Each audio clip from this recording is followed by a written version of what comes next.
FBR करना क्या चाह रहा है? सबसे बड़ा issue fake and flying invoices का है। FBR can include any class of person into tier 1 retailer.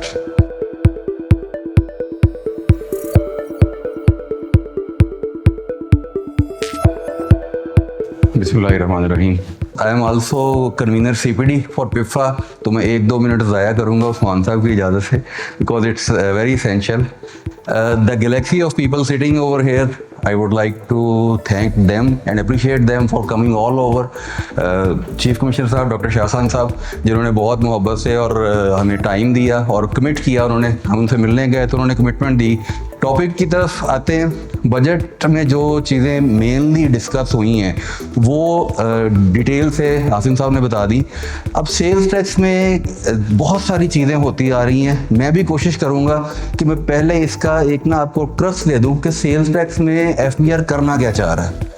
Basically over past few years आपने देखा है कि सेल्स टैक्स में सबसे बड़ा इशू, कमिश्नर साहब मेरे से तायद करेंगे मेरी, फेक एंड फ्लाइंग इनवॉइसेस का है। बहुत बड़ा एक इशू ये रहा है जिसकी बुनियाद पे पिछले बहुत सारे बजट्स, मिनी बजट्स, SROs सारे के सारे सेंट्रिक थे towards fake flying invoices.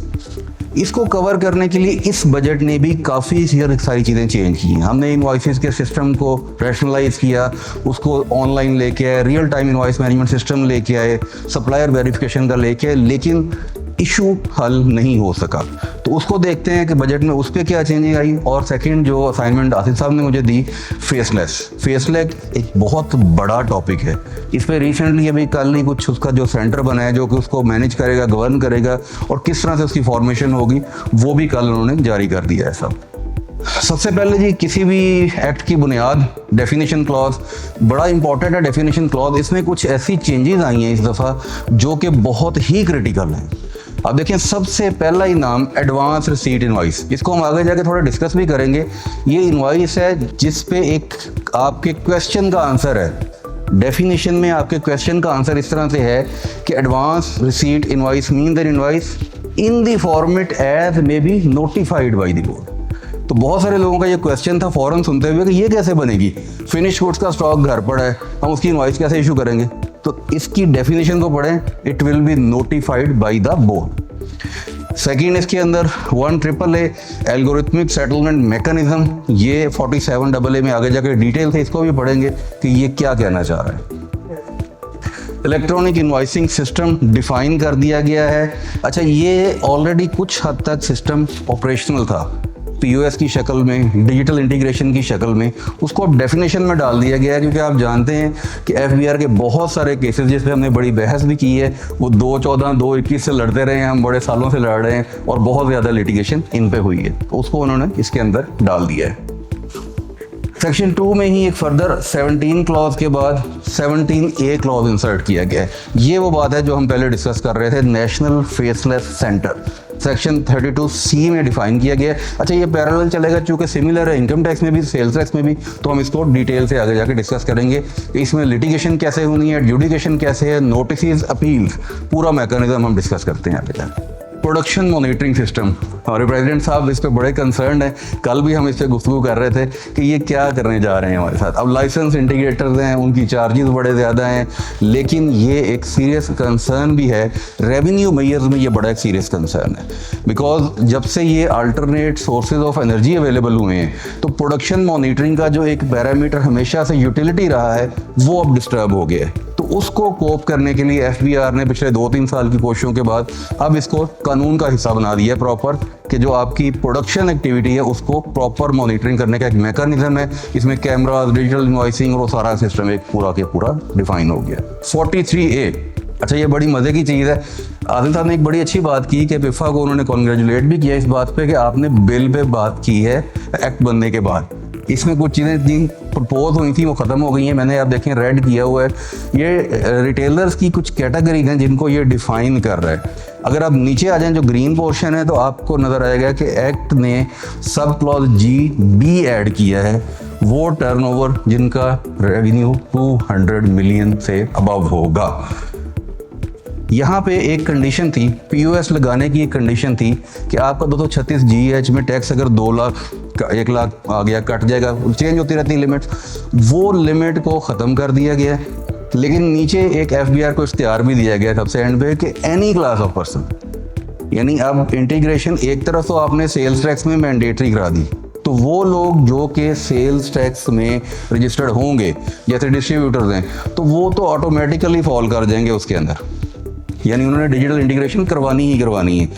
Other than that जो एक थ्रेशोल्ड की 2 लिमिट थी, debit card credit card machine लगने वाली और 236 जीएच की डिडक्शन वाली, वो लिमिट ख़त्म कर दी गई है और उसकी जगह पे ये मैकेनिज्म दिया गया है विद द कंडीशन कि FBR can include any class of person into tier 1 retailer. Time of supply पे हमारे कन्वीनर साहब अब्दुल सलाम साहब ने बड़ी डिटेल से डिस्कशन हमारे साथ की। टाइम ऑफ सप्लाई के अंदर एडवांस जब इनवॉइस का कॉन्सेप्ट आएगा तो टाइम ऑफ सप्लाई की डेफिनेशन किस तरह से चेंज होगी, इसको पढ़ना पड़ेगा जाके एडवांस टैक्स रिसीट इनवॉइस के साथ। मेरी अंडरस्टैंडिंग के मुताबिक मैंने इसको बड़ी डिटेल से पढ़ा है। एडवांस रिसीट इनवॉइस बेसिकली आपने जो गुड्स आपने किसी के लिए तैयार की हैं उसी के नाम पे उसका सेल्स टैक्स जमा होगा, क्योंकि सेल्स टैक्स जमा करवाने का एक मैकेनिज्म है। ऑल्दो कि अभी बोर्ड नोटिफाई करेगा वो क्या मैकेनिज्म होगा, लेकिन without mentioning buyer invoice can not be generated. तो आपको किसी ना किसी फॉर्म में बायर का पर्टिकुलर्स मेंशन करने पड़ेंगे, फिर ही आप उसका टैक्स जमा करवा देंगे, या कोई ऐसा मैकेनिज्म दे दें कि उसके पर्टिकुलर सब्सिक्वेंटली डिक्लेयर करें। वो क्लेम कैसे करेगा, ये एक अनोमली सी बन जाएगी इसके अंदर। इसलिए ये जो टाइम ऑफ सप्लाई है ना, टाइम ऑफ सप्लाई में ये जो प्रोविजन ऐड की गई थी ना, गुड्स रेडी टू डिस्पैच, ये बिल में थी, एक्ट में ख़त्म कर दी गई।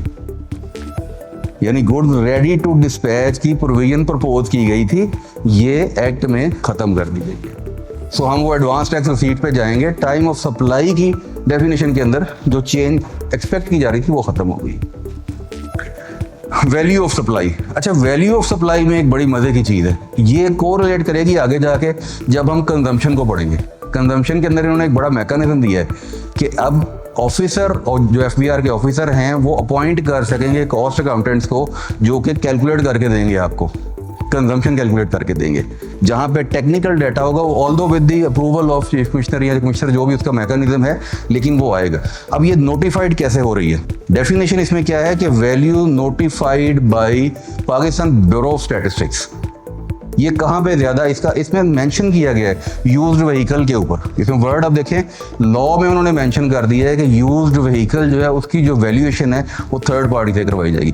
मैं इसलिए इसको कोरिलेट कर रहा हूँ अगले स्टेप पे, क्योंकि जब हम कंजम्पशन की तरफ जाएंगे ना तो आपको ये सारा कॉन्सेप्ट समझ आएगा कि ये इस दफ़ा जो सेल्स टैक्स में भी और इनकम टैक्स में भी पूरे एक्ट में जो मेजर एक फ़र्क नज़र आ रहा है वो थर्ड पार्टी एक्सपर्टीज़ लेने का कॉन्सेप्ट है। बहुत सारी जगहों पे हम लिटिगेशन में जो लोग रेगुलर जाते हैं, मलिक साहब बैठे हैं, जानते हैं कि हम ये ऑब्जेक्ट करते थे कि एफबीआर के पास ये एक्सपर्टीज़ कहाँ से आई। यानी एक बिजनेस मैं चला रहा हूँ, मुझे अपनी कंजम्पशंस का पता है, मुझे अपने पैरामीटर्स का पता है, एफबीआर का ऑफिसर तो क्वालिफाइड नहीं है, कॉम्पिटेंट नहीं, तो उन्होंने उनको ये एडिशनल चीज़ें दे दी हैं कि अब वो प्रोफेशनल जिनका काम है, जो लोग ये काम करते हैं वो प्रोफेशनली उसको वेट करेंगे और उसकी बुनियाद पे जो असेसमेंट होगी, आई होप कि वो फिर चैलेंज भी नहीं होगी। अभी फेस टैक्स में जाके देखेंगे इसके साथ क्या सलूक हो रहा है। सेक्शन 6(2) एडिशन है जी, ये बेसिकली पूरा सेक्टर है हमारा, स्टील मेल्टर्स, स्टील री रोलर्स, कंपोजिट यूनिट्स हैं, उनका टैक्स, ये पहले भी वैसे इसी टाइप का एक मैकेनिज्म चलता रहा है। हमने स्टील सेक्टर को जब भी पढ़ा है हमने यही पढ़ा है कि उन पे कोई फिक्स टैक्स का मैकेनिज्म है, यूटिलिटीज़ की बेस पे कोई मैकेनिज्म है, per unit of electricity consume का वो एक मैकेनिज्म बनाया गया है हमेशा से, उस मैकेनिज्म के अंदर ही ये चीज़ ऐड की गई है। और tax so collected shall be adjustable input tax, claimed आप अपनी टैक्स रिटर्न में क्लेम करेंगे। और यहाँ पे भी डिजिटल इंटीग्रेशन। अच्छा एक इस पे ना थोड़ा सा मैं एक ऐड कर दूँ कि डिजिटलाइजेशन के ऊपर एफबीआर पिछले 2-2.5 साल से काम कर रहा है।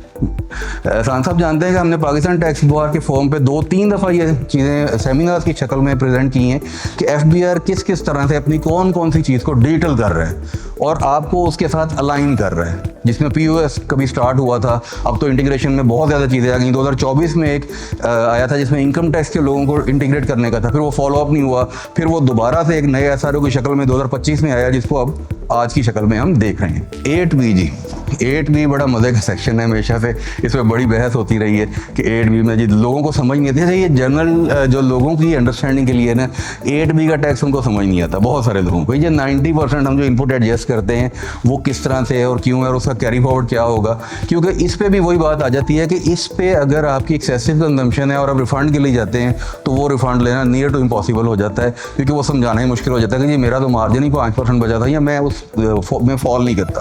सो 8B एक बेसिकली इसके अंदर जो चेंज आई है, ये इन्होंने कहा है कि बोर्ड के पास अब पावर है कि वो इसकी जो एडजस्टमेंट है वो कम या ज़्यादा कर सकता है। बेसिकली ये एम्पावर करने की चीज़ को डिफाइन कर दिया गया है। पहले ये था कि सेगमेंट था, मैन्युफैक्चरर एक तरफ बैठा हुआ है, रिटेलर एक तरफ बैठा हुआ है, और उसके अलावा कुछ लोगों को एग्जम्पशन थी, जैसे कमर्शियल इंपोर्टर्स को एग्जम्पशन थी कि उन्होंने value added tax at the time of import दे दिया तो बाद में वो फर्दर वैल्यू एडिशन का टैक्स नहीं देंगे। तो ये बेसिकली इन्होंने एम्पावर किया है।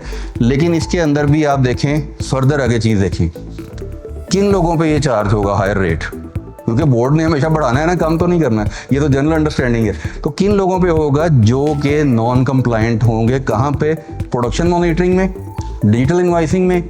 ई बिल्टी अभी प्रॉपर उस तरह से इंटैक्ट नहीं हुई है। लास्ट ईयर बजट में ई बिल्टी का कॉन्सेप्ट इंट्रोड्यूस कर दिया गया था, इसमें कस्टम में और सेल्स टैक्स में तब्दीली आई थी और इस पर फाइन भी काफ़ी हैवी है, POS और एनी अदर इलेक्ट्रॉनिक मैकेनिज्म। तो ये जो लोग इसकी कंप्लायंस नहीं कर पाएंगे वो लोग 8B का टैक्स, बोर्ड के पास एम्पावरमेंट है कि वो उन पे हो सकता है 10% की बजाय 20% कर दे कि जी अगर आप ये नहीं कंप्लायंस करेंगे तो आप अपनी एडजस्टमेंट भी नहीं ले सकेंगे। जैसा कि एक मिसाल हम लोगों ने अभी देखी रिसेंटली, कोल में ये काम हुआ है, कोल में 80% तक की उसका डिसअलाउंस कर दी गई, आप सिर्फ 20% क्लेम कर सकते हैं। तो इसी तरह से 8B के अंदर ये तब्दीली आई। Debit note, credit note, obviously जब सारा सिस्टम ही डिजिटली गवर्नड होगा तो ये भी इलेक्ट्रॉनिक एडजस्टमेंट ही होगी। यहाँ से शुरू हो रहा है जी सेक्शन 11। लास्ट ईयर बजट में हमने सेक्शन 11 को जब पढ़ना शुरू किया तो इसके अंदर BCDEFGH काफ़ी सारी ABC शुरू हो गई। उसके अंदर अब एक और चेंज आई है जो कि आज का हमारा हॉट टॉपिक है, फेसलेस ऑडिट और असेसमेंट। फेसलेस ऑडिट बेसिकली क्या है? कॉन्सेप्ट जैसे आसम साहब ने जिक्र किया कि AI बेस्ड आपको एक असेसमेंट का मैकेनिज्म दिया जाएगा जो कि आपका डाटा आपसे रेलिवेंट लोगों से या एक्सपर्ट से या इंडस्ट्रियल प्रैक्टिस से उठा के सिस्टम मैच करेगा और आपकी असेसमेंट उस बुनियाद पे करेगा। यानी ये इसके ऑब्वियसली जो लोग समझते हैं कंप्यूटर को वो जानते हैं कि डेटाबेस जब बनती है वो किसी न किसी बुनियाद पे बनती है। तो अगर आप एक पर्टिकुलर सेगमेंट में काम कर रहे हैं तो ऑब्वियसली जब आपकी असेसमेंट कंप्यूटराइज तरीके से होगी तो वो उस पर्टिकुलर सेगमेंट को ही बेस करके उसकी बुनियाद पे आपकी असेसमेंट करेगा। ये इसकी बेस होनी है। अब ये काम कैसे करना है और इसके अंदर क्या क्या चीज़ें हैं देखिए। ऑडिट कौन कौन से हो सकते हैं आपके? 25 का ऑडिट है, 72B का ऑडिट है, 11E। अच्छा 11E पे रिसेंटली एक जजमेंट भी बड़ी अच्छी आई है, सर जानते हैं 11E और D के अंदर उन्होंने बाइफरकेट किया था कि कौन सी असेसमेंट D में जानी है और कौन सी E में जानी। बट 11E का स्कोप अनफॉर्चुनेटली थोड़ा सा रेसिंग स्कोप है, बहुत बड़ा स्कोप है, बहुत वाइडर स्कोप है। 11E के अंदर आप किसी एक महीने को भी उठा सकते हैं, किसी एक इनवाइस को भी उठा सकते हैं, आप पूरे साल को भी उठा सकते हैं, आप सेगमेंट को भी उठा लेते हैं। 11E बहुत बड़ी पावर दे रहा है, किसी भी किस्म के शक को दूर करने के लिए भी FBR के ऑफिसर नोटिस इशू कर देते हैं। 11E बहुत केयरफुली देखने वाला। अब 11E का जब ऑडिट फेसलेस में जाएगा, सिस्टम बेस्ड जाएगा, तो क्या होगा? सिस्टम उसको कैसे सपोर्ट करेगा? आप इंडस्ट्रियल प्रैक्टिस को उठाएंगे, आप पैरेलल यूनिट्स को उठाएंगे, हो सकता है कि हम उस पर एग्री ना करें, उसका मैकेनिज्म अलग से मौजूद है कि आप फेसलेस में नहीं जाना चाहते तो आप किस तरह उससे ऑप्ट आउट होंगे, वो एक अलग मैकेनिज्म है। बट 11E इसके अंदर मौजूद है। इसके अंदर एक और चीज़ भी है, वो आगे जाके भी हम देख लेंगे। मैं थोड़ा सा ऐड कर दूं कि ऑडिट में अब ऑडिट रिपोर्ट इशू करना मैंडेटरी हो गया है, उसके बगैर आप रिकवरी प्रोविजन इन्वोक नहीं कर सकते। ये एक बहुत पॉजिटिव चीज़ है। इस पर बहुत लिटिगेशन हो चुकी है पहले, सर चूँकि ATIR में भी रहे हैं, जानते हैं कि ऑडिट रिपोर्ट इशू किए बगैर जो असेसमेंट्स हुई हैं वो कहाँ कहाँ पे चैलेंज हुई हैं और वो उसके बाद वहाँ पे रिसेंट हो गई। नोटिफिकेशन आई है बोर्ड की 14 जुलाई की, जिसमें इन्होंने कहा है establishment of programme management unit for faceless data centre. ये इन्होंने आज इसका पूरा मैकेनिज्म दिया है। इसमें एक डायरेक्टर होगा, इसमें एक डायरेक्टर टेक्नोलॉजी होगा, इसमें प्राल का चीफ रेवेन्यू ऑफिसर होगा, इसके अंदर एक्स ऑफिशियो प्राल से लेंगे, उसके बाद FBR से मेंबर लेंगे और फिर ये रिपोर्ट पेश करेगा मंथली, क्वार्टरली और एवरी डेट जो डे टू डे एक्टिविटीज है उसको मॉनिटर करके एक पूरा सेगमेंट देगा। और ये इसको जब तक फॉल नहीं हो जाता तब तक ये यूनिट काम करेगा। इसकी इस्टेब्लिशमेंट का ये नोटिफिकेशन कल जारी हुआ है।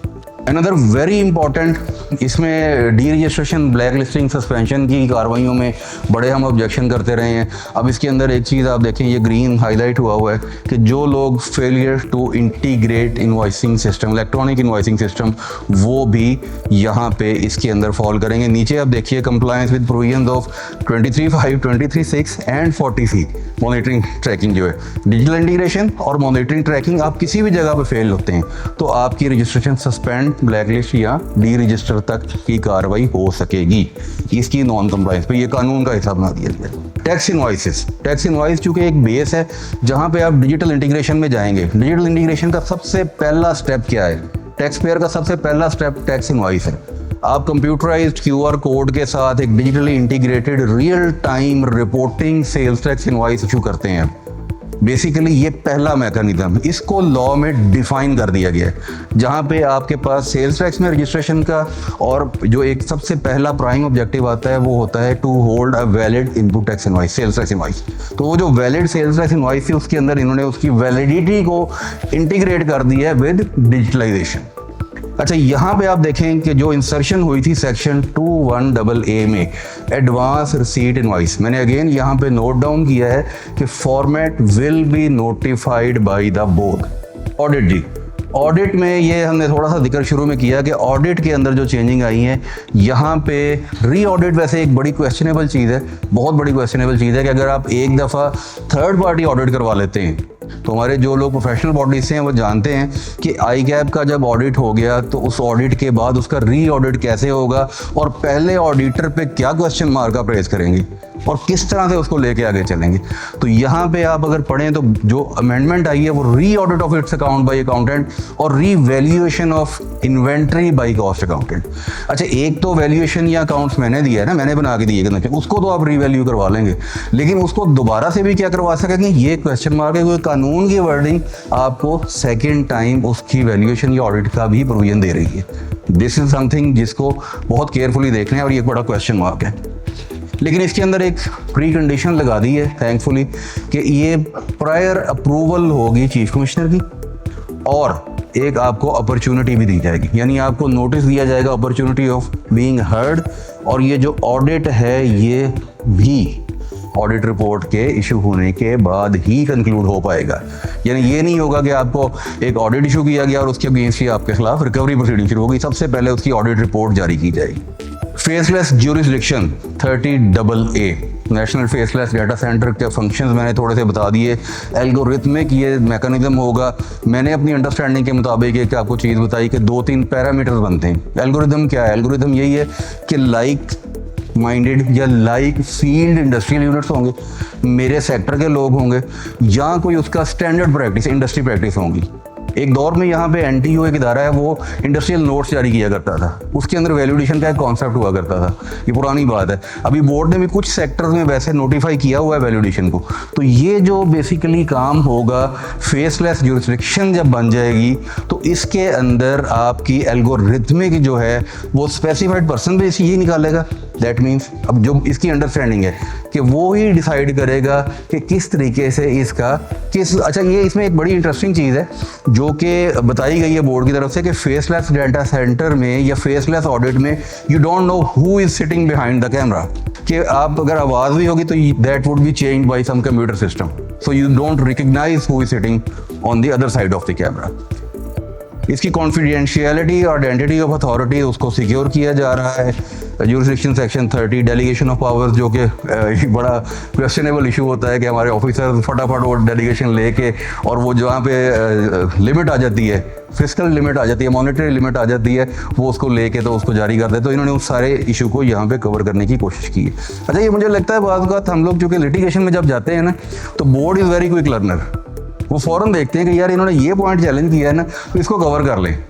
एडजुडिकेशन में पावर्स एक ऐसा सीन था जो कि आज से 10-15 साल पहले तो इस पर बहुत ज़्यादा लिटिगेशन होती थी, बट साहब मुस्कुरा रहे हैं और जानते हैं कि ये हमने बहुत ज़्यादा एक मतलब हमने रिलीफ लिया एक तरह से, बट उसको करेक्ट करता जा रहा है बोर्ड, और ये जितनी ज़्यादा एडजुडिकेशन हो रही है एक्ट हमारा उतना मेच्योर होता चला जा रहा है। Establishment of national faceless centre 32C में डिफाइंड है। मैंने आपको इसका स्टार्टअप दे दिया है कि एक सेंटर जो उन्होंने डिज़ाइन करना था पूरा डायरेक्टोरेट बना के उन्होंने कल उसकी नोटिफिकेशन जारी कर दी है until actual execution of national faceless centre. Directorate general field compliance, अच्छा डायरेक्टर जनरल अगर आप इसको पढ़े ना 30D और ये इसके अंदर ऑलरेडी काफ़ी सारे डायरेक्टोरेट बने हुए हैं। अब इसमें फील्ड कंप्लायंस का एक डायरेक्टोरेट भी ऐड किया जा रहा है। बड़ी डिटेल से डिस्कशन हुई इनकम टैक्स में पेनल्टीज़ की कि penalties basically revenue generating measure हैं या to penalise the non compliant taxpayer, जिस पे एक बड़ी डिबेट भी हुई सर के साथ। सेल्स टैक्स में जो पेनल्टीज़ हैं इनमें बहुत ज़्यादा इजाफा हुआ है। सबसे पहले अब 33 में आए, सीरियल नंबर 1 है जो कि बताता है कि person who have failed to file their tax return. इसकी पेनल्टी प्रीवियसली जो मौजूद है, मैंने दोनों लिख दी हैं, प्रीवियस 10,000 थी जो कि बढ़ा के 50,000 कर दी गई है और 200 per day with in 10 days को बढ़ा के 2000 per day with in 10 days कर दिया गया है। अच्छा, इसके अंदर एक, चूँकि हम लोग बहुत सारे प्रैक्टिस में भी है ना, एक चीज़ ख्याल कीजिएगा, अगर आपकी रिटर्न जो कि हो रही हैं इस वक्त, क्योंकि सप्लायर्स अपडेट नहीं करते, किसी वैलिड रीज़न से आपके सप्लायर का डाटा नहीं आया, फेस्को लेस्को इनके डाटा नहीं आते, वो लेट हो रहे हैं और आपका पेएबल अमाउंट भी है, तो अगर आप पेएबल अमाउंट अपनी जमा करवाते हैं तो खुद से कैलकुलेट करके उसका सरचार्ज साथ ही जमा करवा दें और NHG में उसकी फीडिंग कर दें, तो आप पेनल्टी प्रोविजन से बच जाएंगे। ये बड़ा इंपॉर्टेंट नुकता है इसके अंदर, क्योंकि ये पेनल्टी प्रोविजन इतनी ज़्यादा है कि जब आप उस टैक्स पेएबल की कैलकुलेशन पे जाएंगे ना, तो पहले तो आपको डे का डिफ़ॉल्ट पड़ेगा, उसके बाद आपको टैक्स लेट पेमेंट का डिफ़ॉल्ट पड़ेगा, तो वो अगर आप खुद कैलकुलेट करेंगे वो बड़ी थोड़ी सी अमाउंट बनेगी। ये इसका एक सोल्यूशन भी है। सीरियल नंबर 2 पे टू इशू इनवॉइस, अच्छा यहाँ पे अब इनवॉइस के अंदर ऑलरेडी चेंज हो गया है, वो डिजिटल कर दी गई है, तो अगर फेलियर टू इनवॉइस इस पर फाइन 5,000 रुपये था और 3% ऑफ अमाउंट था, जिसको अब 25,000 और 5% ऑफ अमाउंट कर दिया गया है। सीरियल नंबर 3 अनऑथोराइज्डली इशू, इस पर 10,000 थी, इसको भी 50,000 कर दिया गया है। सीरियल नंबर 5 मोस्ट इंपॉर्टेंट, सबसे अहम, क्योंकि date of deposit of sales tax जो है वो 15 तारीख है हर महीने की।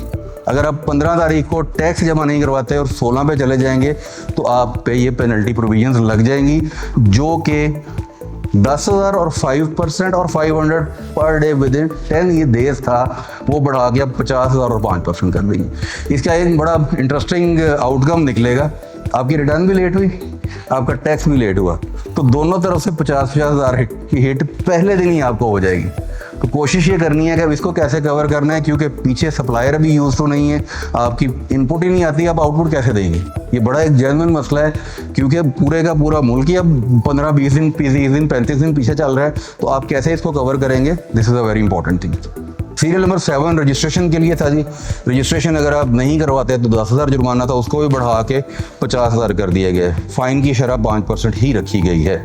सीरियल नंबर 8 है 33 का, जो कि फेल टू मेंटेन रिकॉर्ड था, इस पे 10,000 और 5% था, ये भी 50,000 पे चले गए।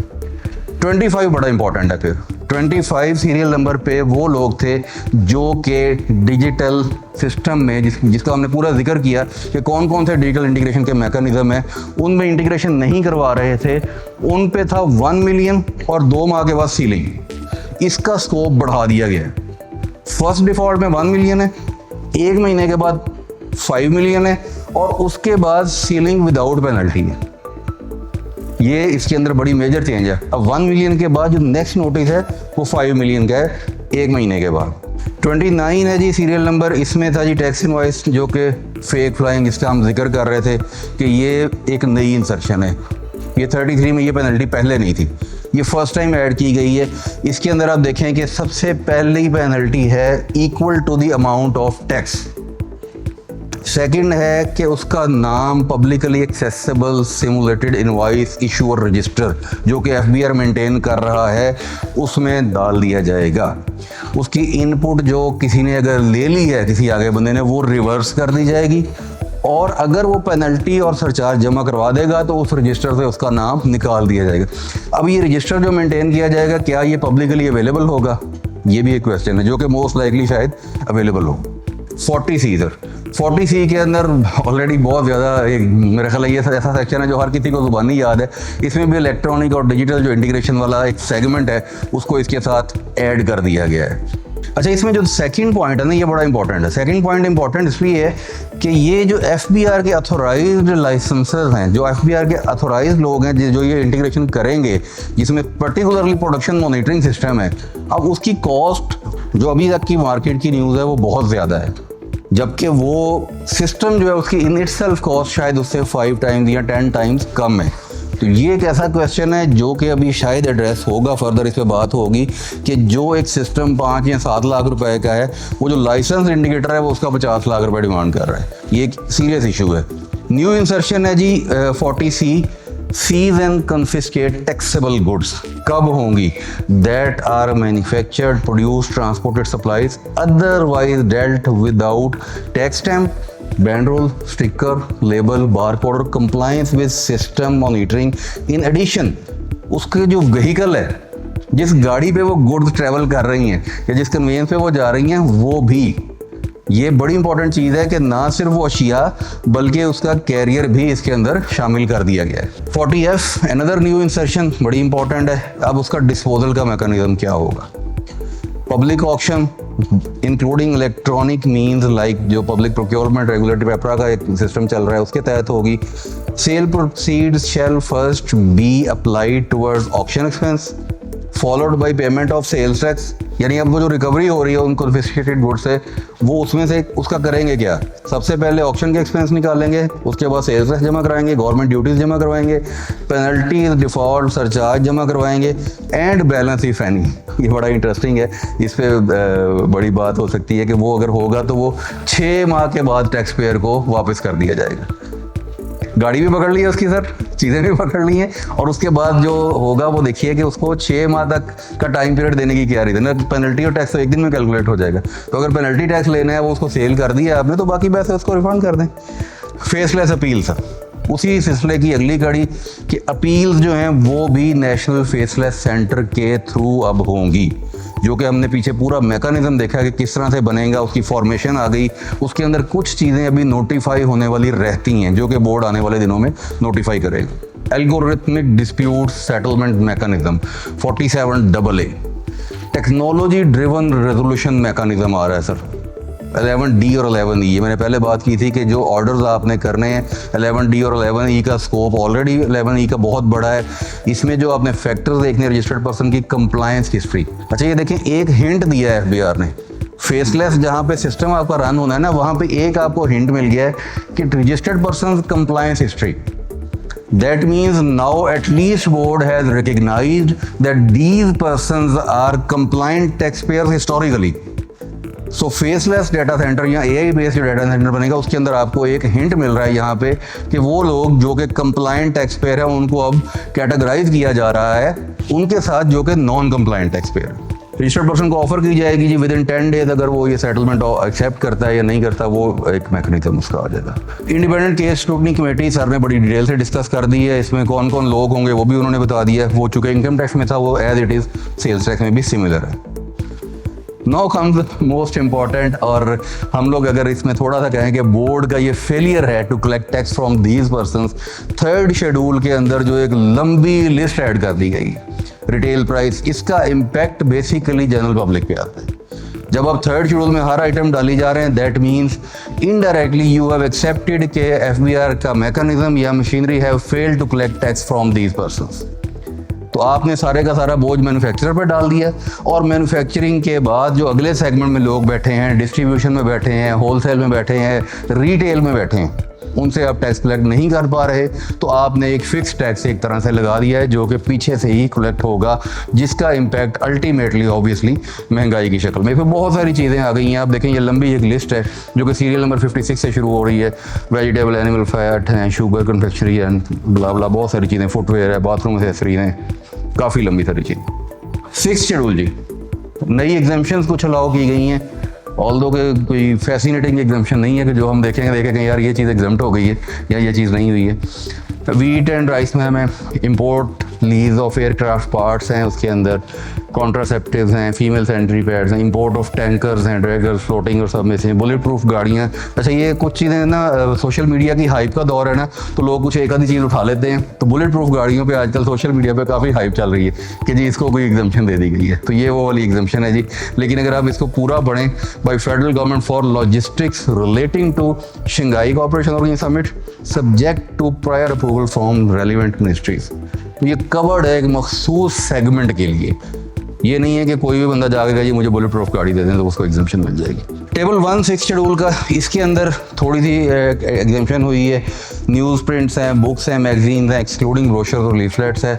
न्यू दी एग्जम्पशन, अच्छा इसमें एक चीज़ बहुत ज़्यादा बजट से पहले इस पर बात हुई थी कि शायद इलेक्ट्रिक गाड़ियाँ, हाइब्रिड गाड़ियाँ और ये जो व्हीकल हैं ये सारी की सारी इन पर कुछ टैक्स लगने जा रहा है। वो ऐसा कुछ नहीं हुआ। जो एग्जिस्टिंग मैकेनिज्म चल रहा था जिसमें 2 स्लैब्स थी, एक स्लैब उन्होंने इसमें डिफाइन की हुई है जिसमें 50 किलोवाट बैटरी पावर पैक के नीचे वाली रेंज थी और एक $50,000 से ऊपर की प्राइस वाली गाड़ियाँ थी। तो ये एज इट इज़ वो सेम मैकेनिज्म यहाँ पे बरकरार है। बट रूमर्स ये हैं कि ऑटो पॉलिसी आ रही है गवर्नमेंट की, वहाँ पे शायद कुछ चेंज करें और ये हाइब्रिड गाड़ियों की प्राइस में शायद थोड़ी सी इंक्रीज हो, बट टैक्सेशन में इस पर कोई चेंज नहीं है, बजट के अंदर इस पर कोई चेंज नहीं है। इसी तरह इंपोर्ट और लीज ऑफ एयरक्राफ्ट हैं, PIA, चूँकि आप जानते हैं कि अब वो PIA नहीं रही तो उसके अंदर भी कुछ आपको ये एग्जम्पशन दी गई हैं कुछ मटेरियल्स के लिए। 8th शेड्यूल है सर, 8th शेड्यूल के अंदर आप देखें लोकली असेंबल्ड जो EV हैं 4 व्हीलर्स। अच्छा EV के अंदर आपका 3 व्हीलर भी आ रहा है, 2 व्हीलर भी आ रहा है, लोकल असेंबल हो रहा है, पार्ट्स आ रहे हैं, लाइसेंसेस मिले हुए हैं, रिक्शाज बन रहे हैं, बाइक्स बन रही हैं, स्कूटियाँ जिनको आप बोल रहे हैं। इसके साथ 4 व्हीलर है, इसमें 4 व्हीलर स्पेसिफिकली मैंशनड है।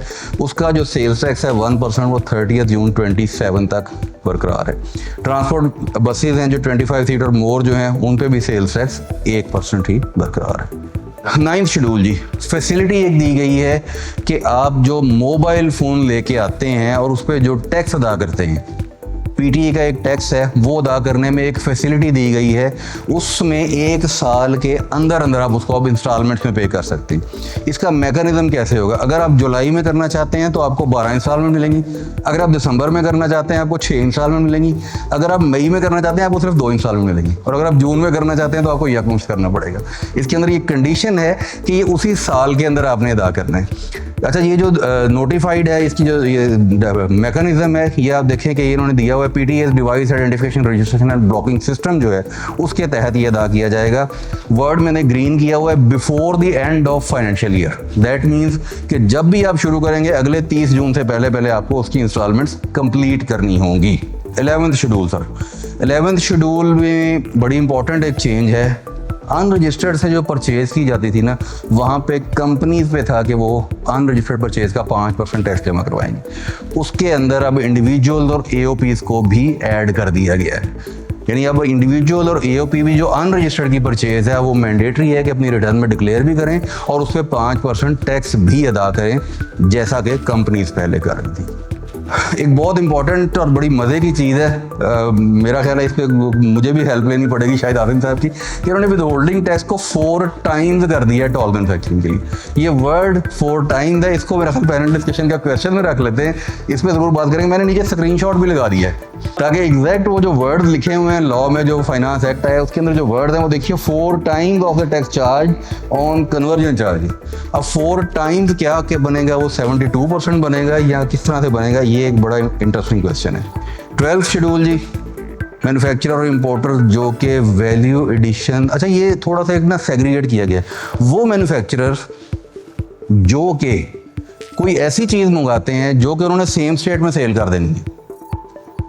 अब मैन्युफैक्चरर रिड्यूस रेट का बेनिफिट लेता है at the time of import, value addition tax commercial importer दे रहा था, तो अब मैन्युफैक्चरर को भी उस कैटेगरी में ले आए हैं कि अगर आपने कोई चीज़ सेम स्टेट में देनी है आप 3% वैल्यू एडिशन टैक्स दें, और वो चीज़ सेम स्टेट में एज कमर्शियल इंपोर्टर्स डू आप भी उसी तरह से उसको सेल कर दें। तो ये एक तरह से बेनिफिट है। इसकी अब सेग्रीगेशन मैन्युफैक्चरिंग में कैसे होगी, रिटर्न के अंदर वो कैसे समझा पाएगा और उसके डॉक्यूमेंट्स क्या देंगे, ये अब जिम्मेदारी टैक्स पेयर के ऊपर आएगी। थैंक यू सो मच जी, this was all sales tax.